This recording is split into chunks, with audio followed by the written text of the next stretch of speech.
Alright guys, I see what it is that you want. You want another top 10? Well, ask and you shall receive. Welcome back to Vex Gaming TV, and today we will be going over our top 10 most underrated PlayStation 1 games.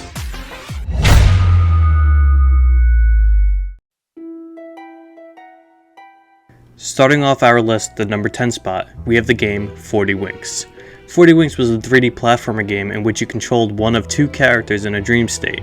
Throughout the game you would experience both dreams and nightmares, which made up all the levels. There's many collectibles scattered throughout the dreams, and tons of variety in the way each level was played. If I could compare this to other games of the same nature, I would say this game is very comparable to both the Banjo-Kazooie series and the Gex series.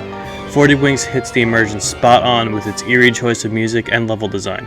Even though the game wasn't the most beautiful graphically, I can say that this game sent shivers down my spine in a weird way. I was never scared to play, but I was nervous of what may occur next because the game did a very good job in making sure every level felt completely different. You never knew what nightmare you would end up in next.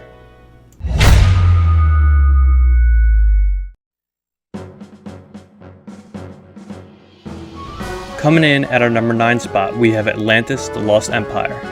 To my surprise, I didn't expect to have a Disney-inspired game on this list, but I cannot leave out a game that I thoroughly enjoyed. You may be asking what's so special about this game. Well, let me tell you. Atlantis: The Lost Empire was a very long, story-based adventure game. If you were looking for a lengthy story, you definitely wouldn't be disappointed here. Throughout the game, you had a choice to switch out characters who had different strengths, which allowed for a one-of-a-kind puzzle mechanic throughout the whole storyline. Players constantly had to ask themselves which character is best for what part. Just like 40 Winks, the game has collectibles scattered throughout. The dev team did a really good job at making your playthrough not feel as if you were going from level to level.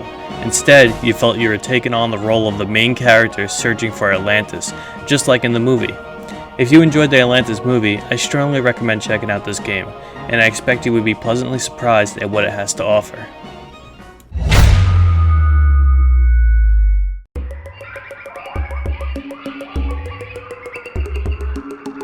Believe it or not, at our number 8 spot, we have a Digimon game. Yes, that's right guys, you heard me correctly, I said Digimon. You must be questioning the legitimacy of my list now, but don't get me wrong, I have good reasoning for this one. At least I hope I do, because I am ashamed to admit I love this game. Let me give you some reasoning before I get the haters of Digimon in the comments section. This game is on the list not because it's Digimon, but because it gave a really good introduction to what an open-world, free-will style game should feel like. The game also offered new features to this kind of genre by making the player have to actually care for their Digimon. The player had to train the Digimon by playing minigames that put specific attributes on that Digimon, depending on what was being trained. Your Digimon was very similar to the Tamagotchis kids used to obsess over in the 90s, which means aside from the training, you had to feed, rest, and let your Digimon do its business when that time came. The game really had a way of making you attached with your Digimon. On top of all the upkeep, your Digimon had emotion, meaning if you didn't treat him or her right, that Digimon would not be happy. Aside from the amazing implementation of your personal Digimon friend, the Digimon universe was huge with large-ranging environments with tons of different Digimon to come across.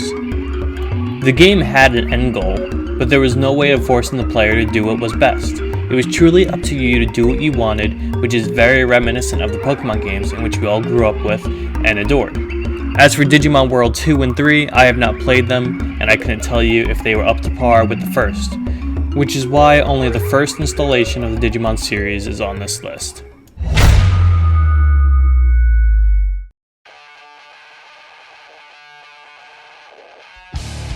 At our number 7 spot, we have a revolutionary game that changed the way realistic FPS games should feel. That game is Delta Force Urban Warfare. Delta Force Urban Warfare was the first FPS game that I played that really made you feel like a special ops agent. The game added tons of features into the FPS genre that I have never seen before. The storyline was rich and really made you feel like it was up to you to save the world. Every bullet mattered, and every choice you made had consequences. You could play both stealthy or guns blazing. Stealth was your friend considering the AI was really strong. This was a game that you really didn't want to have to fight. Normally getting in a gun battle would end in a loss. At least for me it did. Let's talk a little bit about the features in this game that really made it shine. After killing an enemy, you were able to drag the body to hide it, which was definitely new for most games around this time. You also had the ability to shoot out cameras and blow open doors and objectives with C4. Your character was kitted with night vision, as well as thermal vision. Every mission has an objective, and every mission felt unique and different because of that. The game also offered a variety of items that can be used as well. I personally remember setting down mines in the way of AI's pathways, just to watch all the AI freak out as I hid away in the corner somewhere. For all these reasons is why Delta Force Urban Warfare made it on this list.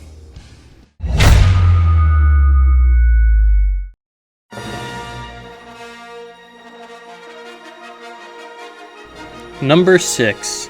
Nearly halfway through the list we come across Star Wars Episode 1, The Phantom Menace. In my opinion, the best of the 6 Star Wars games made for the PS1. Surprisingly, it is one of the 2 Star Wars games that was not developed by LucasArts. The Phantom Menace was actually developed by the company Big 8 Productions, who developed games such as MTV Celebrity Deathmatch, The Simpsons Wrestling, and Herc's Adventures. The reason I chose the Phantom Menace over all the other Star Wars games is because honestly, Phantom Menace did things right and the others didn't. This was the first Star Wars game that really put the player in the Star Wars universe.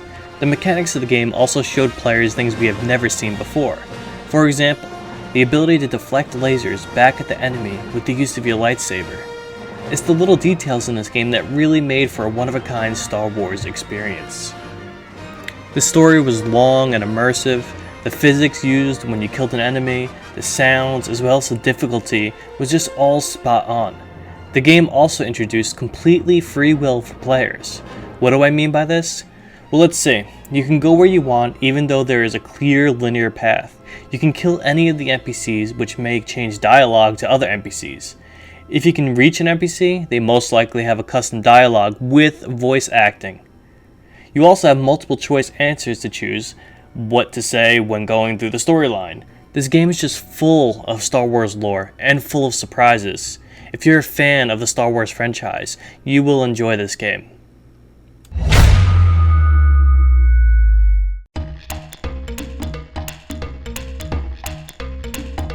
Here we are guys, the halfway point. Coming in at our number 5 spot, we have Tomba.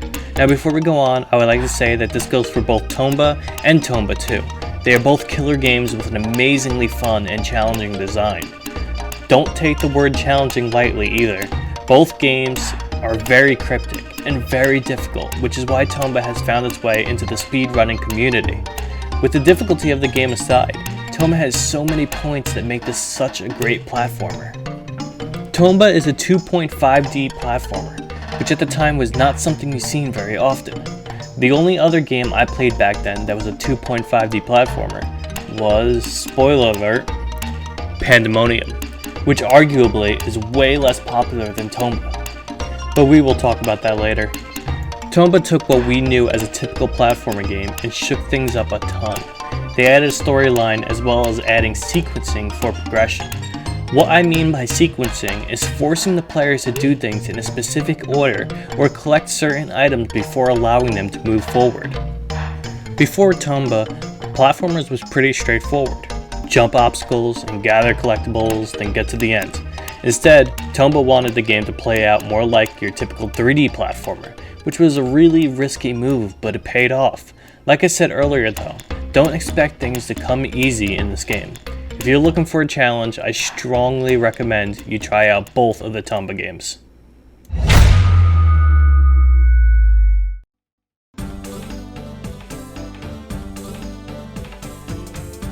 I'm sure you expected this one after I brought it up in the last segment. Taking our number 4 spot, we have Pandemonium. Personally, I did enjoy Tomba more than Pandemonium, but this list is for the most underrated games, and Pandemonium is definitely more underrated than Tomba, with its little to no known player base. This game definitely deserved more recognition than what it received. At first I wasn't going to add this to the list, but after some deep thought about how the game played, I realized I enjoyed the game a ton, and barely anybody knows about this game. Leave a like if you either played or heard about this game before, you're a legend. Now, let's talk about it. Pandemonium, like Tomba, is a 2.5D platformer, but without the cryptic difficulty and sequencing. Don't get me wrong, Pandemonium is very challenging, but in a different way. Throughout your time playing the game, you will notice a steep increase in difficulty as you go on through the levels. The further into the game, the harder it gets, just like any typical platformer, but Pandemonium steps it up a notch with a very steep difficult curve. Unlike Tomba, Pandemonium's difficulty lies in the platforming and enemies, since most of the levels are pretty linear. You can take different paths, but they normally just lead to collectibles and secrets. Pandemonium actually has a sequel as well. Unfortunately, I never got to play it because I just didn't know it existed. After looking into it, it seems very similar to the first, and I would be down to giving it a try. If you enjoyed platformers, I would recommend you give Pandemonium a try.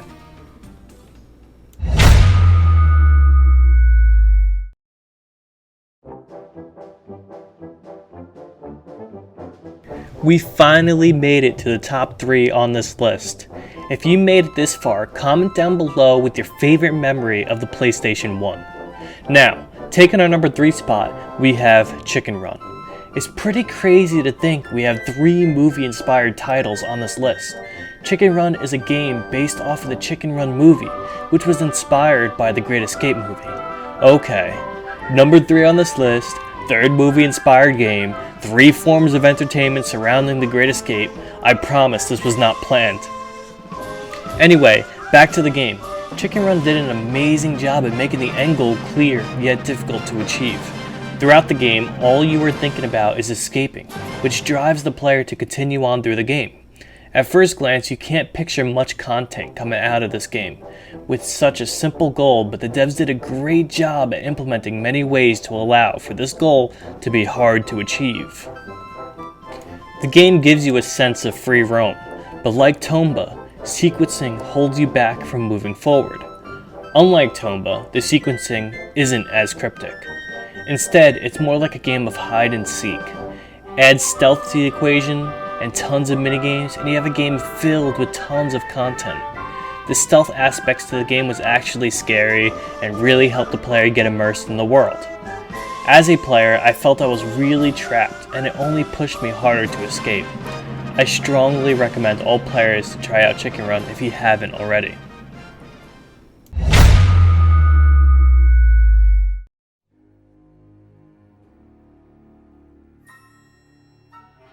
Here we go guys, down to the top 2 most underrated games for the PlayStation 1.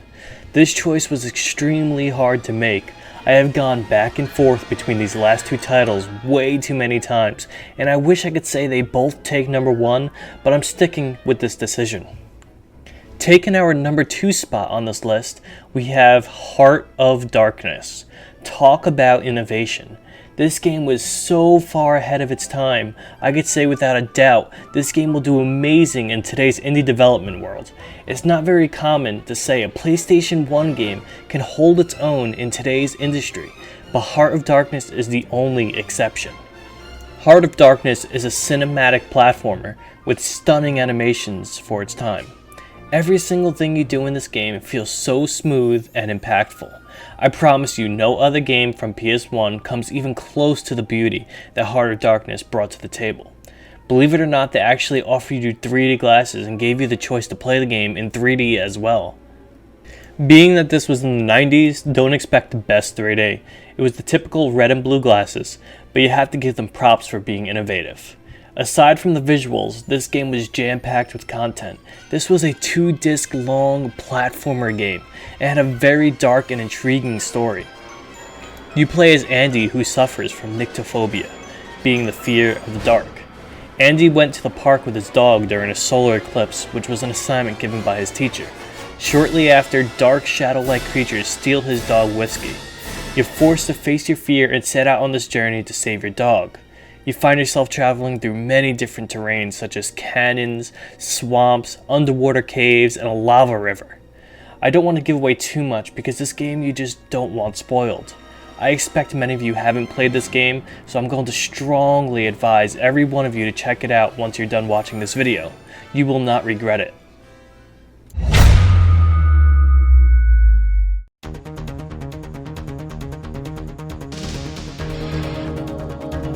we have made it to the #1 spot on this list. Taking that #1 spot for the most underrated PlayStation 1 game, we have Syphon Filter. The reason I chose Syphon Filter to be #1 is because the series should have never ended. Just like Heart of Darkness, Syphon Filter was very innovative in its own way. This series deserved a way bigger crowd and more recognition than what it received. Syphon Filter was a third-person spy shooter, very similar to what you would see from the Metal Gear series. Syphon Filter had a breakthrough that will change the third-person shooter genre of games forever. Before Syphon Filter, stealth shooters were all made in either first-person or top-down. Believe it or not, Syphon Filter implemented this even before Metal Gear and Splinter Cell. Syphon Filter was released in 1999, and the release of the next third-person stealth game, Splinter Cell, wasn't until 2002.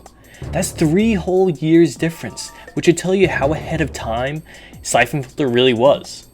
Now, I know a lot of you will argue that Metal Gear was third-person first, and I would say technically, yes, Metal Gear had some third-person aspects to the game, but it was mostly a fixed camera, when Syphon Filter was a fully free third-person camera, meaning at any time you can rotate the camera in any direction. Why is this so important, you may ask? Well, this was very risky by the devs to go this route, because it was never done. They took the leap to change how stealth games are played. Unlike first person, third person allows you to plan ahead and really use the knowledge you gain from a third person camera to plan out your next action. The free roaming camera also allowed for more threats and a more immersive experience. On fixed cameras, you can't have threats all around you. On a free roaming third person camera, it opens up the world around you tremendously. Aside from all this third-person camera talk, Syphon Filter had a great story and amazing controls. The gun and arm had its own tracking, which aimed at the enemy regardless of your player's body, which gave the gunplay a very realistic feel, which was something we haven't seen before as well. Overall, Syphon Filter was a risk taker, and they pulled it off. Sadly, this game didn't get the recognition it deserved, which is why Syphon Filter is taking the #1 spot on this list. Alright, real talk, guys. I want to thank you guys so much for pushing me to work on this top 10 video, because I know it's something you guys actually enjoyed on my channel. I know that my content really hasn't been there lately, and I mean, it's really just been a lack of interest in video editing. I'm still here playing games, it's just, you know, the editing gets to me every once in a while, and you know what, I said I'm going to upload a video, and I'm going to have to edit a lot, because I'm going to do a top 10 video, because that's what you guys want to see. And that's what I did. So I really hope you guys enjoy it. I really want to get some feedback. I want you guys to leave likes if you enjoyed it. I want you guys to tell me what you want to see, because that's what drives me to make more content. And if you guys actually enjoy the video, I would love to know. Like, it's not hard to just leave me a comment or a like and let me know what you think. So if you have the time and you enjoy the video, please comment down below, please like the video, and let me know what you want to see, so you guys can continue to push me to make more content. Without further ado, guys, that's it for today, and I want to say thank you again for watching. Remember to like, comment, and subscribe, and I will see you guys next time.